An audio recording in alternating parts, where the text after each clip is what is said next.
నందేమో నాన్నకి సింహం నీ అమ్మకి వాహనమై ఉండలేదా? ఎలకేమో తమరికి నెమలేమో తంబికి రథమల్లే మారలేదా?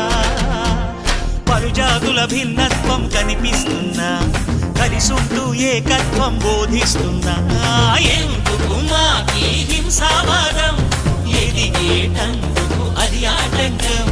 నేర్పరం మాకు సోదర భావం, మార్పులు మాలో కలిగేలా ఎవ్వరూ గణేశ గం గణపతి గణేశ గం గణపతి గణేశ గం గం గం గం గం గం గణపతి. జై జై గణేశ, జై కొడత గణేశ, జయములిప్పు బొజ్జ గణేశ. హై హై గణేశ, అడిగేస్తా గణేశ, అభయమిప్పు బుజ్జి గణేశ.